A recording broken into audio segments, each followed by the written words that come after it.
Hi guys, I'm Watchgambit, your corner shop watch enthusiast, giving you honest reviews about stuff that's around there. Honest of course, in my perception. Someone might have different opinions. These are mine, so welcome aboard. On my wrist today, Sea Dweller 16600 2009. Quite a nice little piece, and I love metal, so it's on the original bracelet, of course. Today we're talking straps, and the topic is sailcloth. I haven't historically been a big user of sailcloth, probably because I haven't found ones that would meet the criteria of a great one.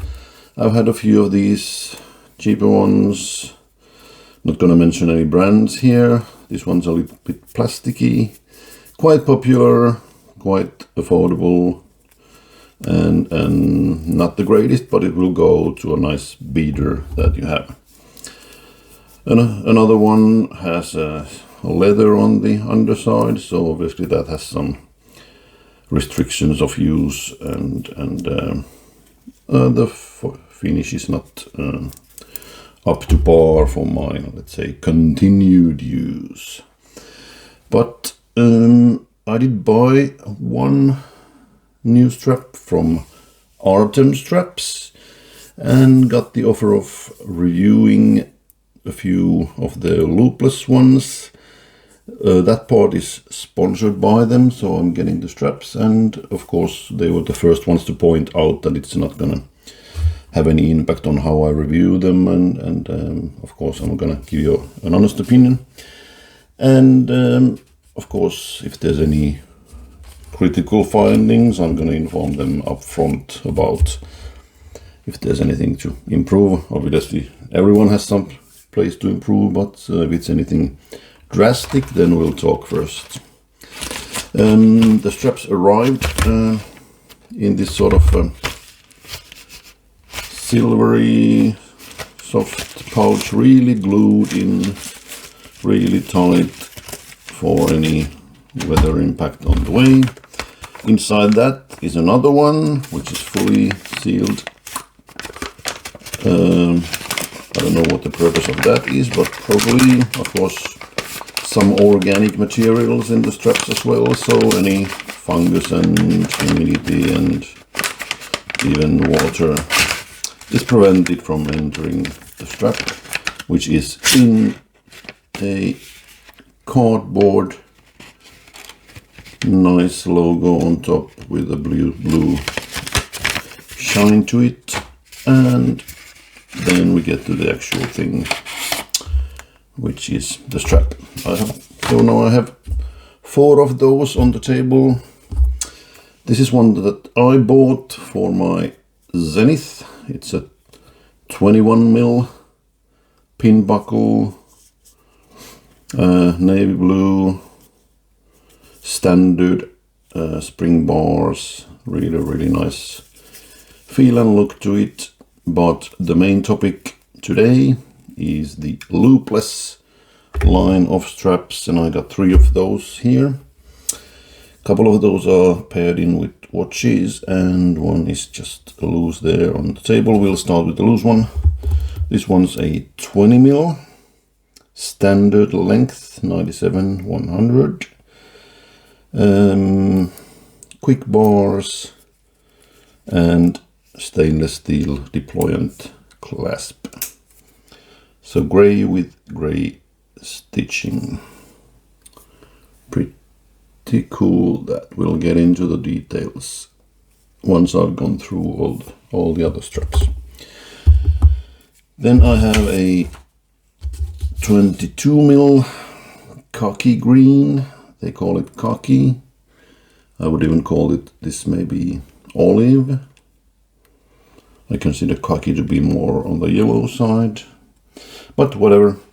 This is 22 with quick spring bars, standard length, and DLC coated black deployant clasp right there.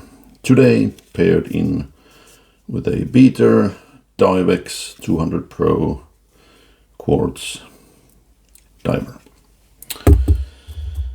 And the last, definitely not the least, is something I was really looking forward to, an 18mm standard length, extra small, so 73 by 87, quick spring bars and black DLC clasp.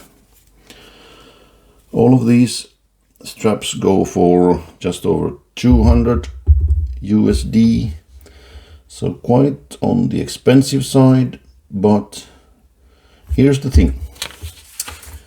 When you are paying for something, you get hopefully the quality that matches.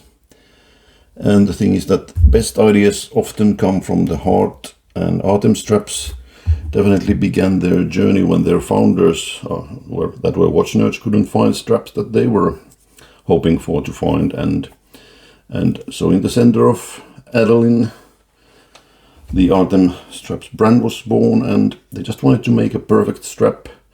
Not for everyone, not for the average consumer, but for proper watch nerds like us. So what is sailcloth really made from? Sails are subject to strong winds and have to endure harsh environment conditions, salts and extensive exposure to UV and the sun. And so then the sails were made from materials that suited those conditions that are encountered at sea. Initially, sailcloth was made from natural fibers like flax and hemp and cotton, warp and weft. Obviously, those materials are not the best against your skin and your wrist, and since then, of course, technological advancement has brought on synthetic materials like nylon, polyester, Kevlar, carbon fiber, and so on. So the upper side of Artem straps is made from embossed synthetic material, whereas the underside is a leather base coated with a layer of natural rubber, so caoutchouc. We'll have a look at that. What is great about their offering, to my mind, from the get-go, is that their focus is crystal clear. It's not everything for everyone. At different price points and quality levels, they do this and only this, and try to be really the best at it. That really works for me. Another great thing is that the straps are available in between 18 and 24 mils. Obviously not in equal number variants in each size, but still the trickiest ones are covered as well. So the 18, 19 and 21 that many manufacturers elect to pass on. Well, the loopless that I'm showing you today is available in 18 to 21, Hydroflex between 19 and 22, and the classic 19 to 23, and the PAM only 24. Spring bars that come together with this one are 1.7 mil thick. Fat bars are available 2.5 mil thick. Quick bars are 1.8 mil. And there is a heavy duty 2 mil, and the curved bars are also available 1.7 mil thickness. You should check out the details at Instagram, artem.straps, or their website, artemstraps.com.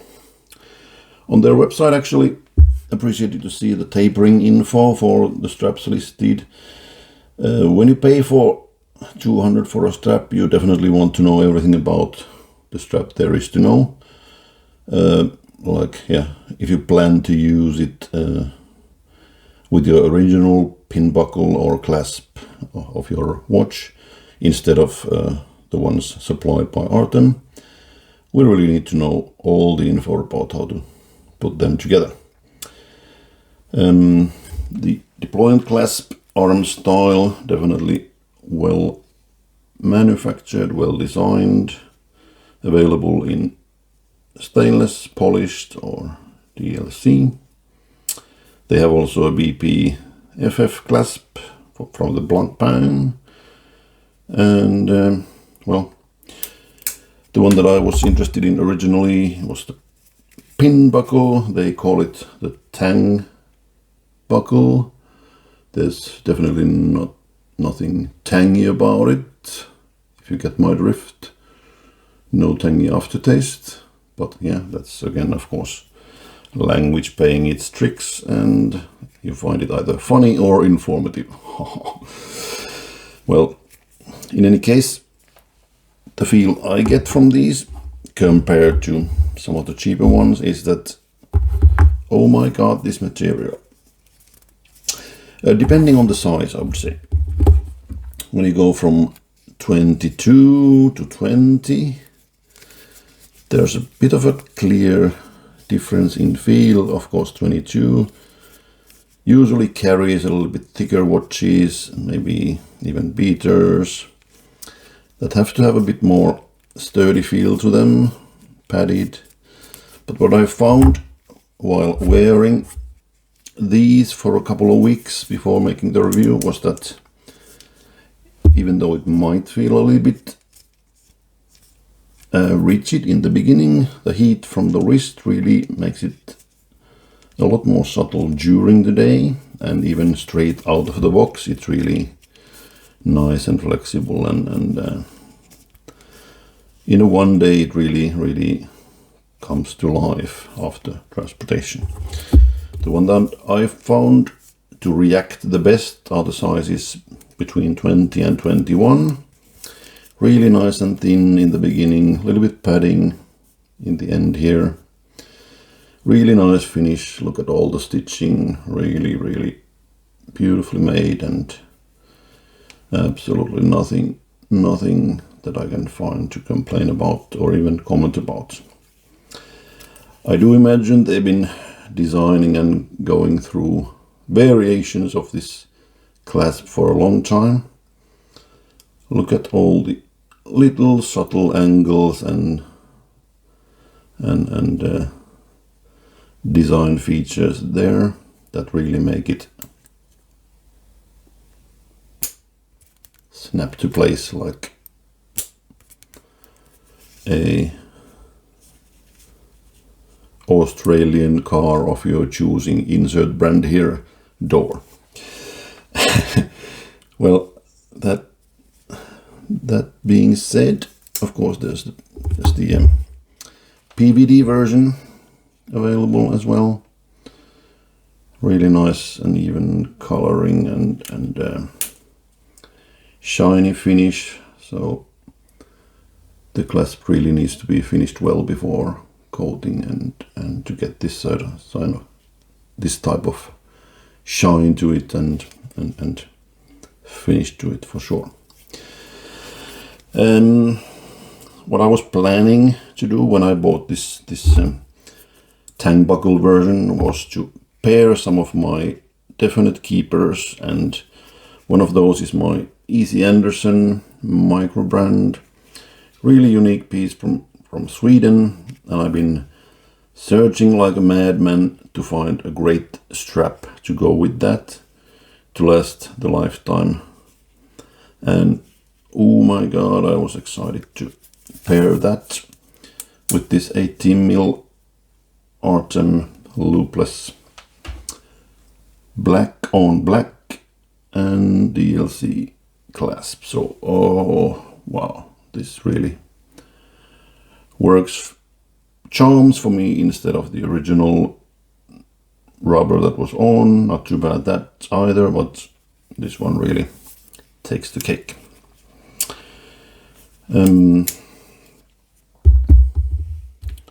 The green one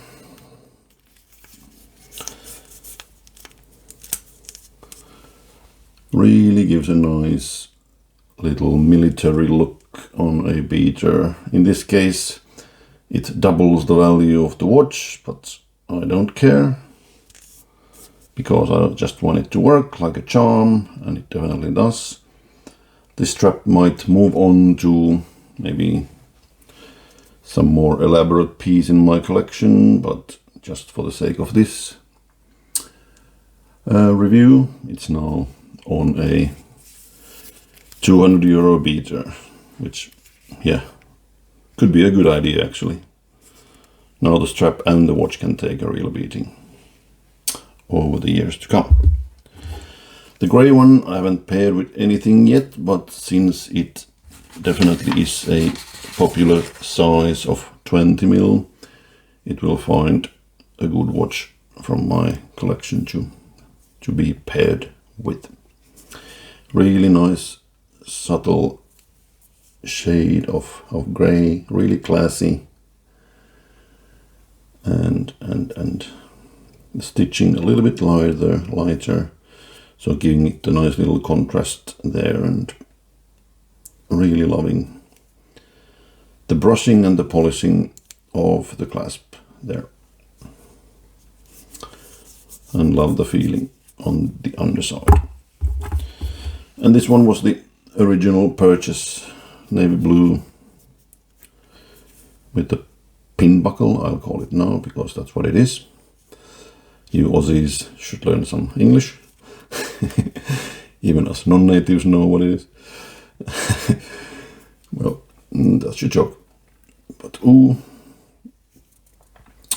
I can only think how great this looks with the little dark blue sub-dial that I have on my Zenith chrono, and it really matches well with that. And it's going to be a great combo. I'll probably put this on the original butterfly, single fold butterfly clasp I have on the Zenith originally. Well, there's a review of Artem straps. I'll thank them for the collaboration. Great straps you make. And if you want to see similar strap comparisons, I've done one on the channel already. If you want to see NATO straps, I've got a few nice NATOs lined up for you. If you watched this far, thanks very much, and talk to you later.